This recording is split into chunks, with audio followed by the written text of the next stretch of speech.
سے یا صمد نکل گیا۔ صمد تو اللہ کا نام ہے، اللہ الصمد۔ تو اللہ نے کہا لبیک یا عبدی، اے بندے میں حاضر ہوں۔ فرشتوں نے پوچھا یا اللہ اس نے تو 90 سال صنم کو پکارا اور اب یہ صمد کہہ رہا ہے، آپ اسے ترجیح دے رہے ہیں؟ کہا کہ میں اپنے بندے سے غافل نہیں ہوں، وہ پلٹے گا تو میں اسے اپنی رحمت کی آغوش میں لے لوں۔ حاضرین، ہارون الرشید کے پاس ایک دیہاتی کچھ مانگنے کے لیے آیا۔ ہارون الرشید کتنا بڑا بادشاہ ہے، اس کی ایک جھلک آپ کے اس ایگزیبیشن میں نے دیکھا، جہاں خیر اب یہ ہارون الرشید کے پاس دیہاتی آیا اور آ کے کہنے لگا، دربان نے اس کو روکا، کہاں ہیں خلیفہ؟ کہا مسجد میں بیٹھے ہیں۔ دیہاتی کو روک دیا گیا۔ پھر تھوڑی دیر کے بعد پوچھا، کہاں ہے؟ نہیں ٹھہرو۔ آخر دیہاتی مجبور آ کے اس نے کہا، ارے بابا مجھے بتاؤ کیا کر رہا ہے آپ کا خلیفہ، میں تو بہت دور سے آیا ہوں۔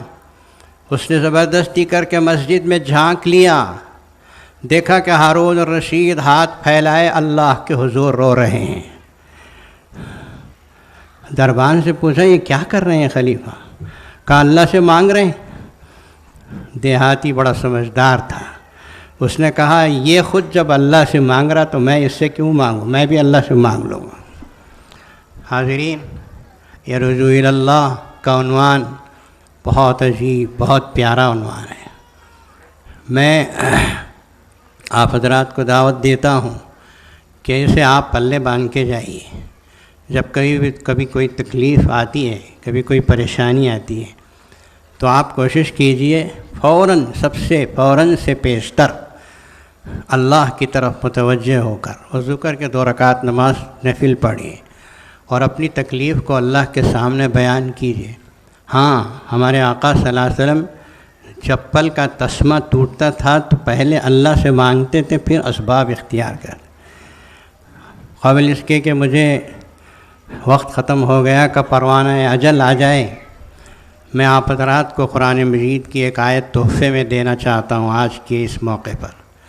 یا ایھا الذین آمنوا اطیعوا اللہ واطیعوا الرسول، اے ایمان والو اللہ کی اطاعت کرو، اللہ کے رسول کی اطاعت کرو، چھوڑ دو وہ ساری چیزیں جو غلط کر رہے ہیں، شادی بیاہ میں اسراف، لاکھوں روپے اڑانا، نمود و نمائش، تکبر و غرور، آپس کا نفاق، جو کچھ کے برائیاں آج معاشرے میں ہیں ان سب کو چھوڑنا پڑے گا، ترک کرنا پڑے گا۔ اطیعوا اللہ و اطیعوا الرسول بہت بڑا عنوان ہے۔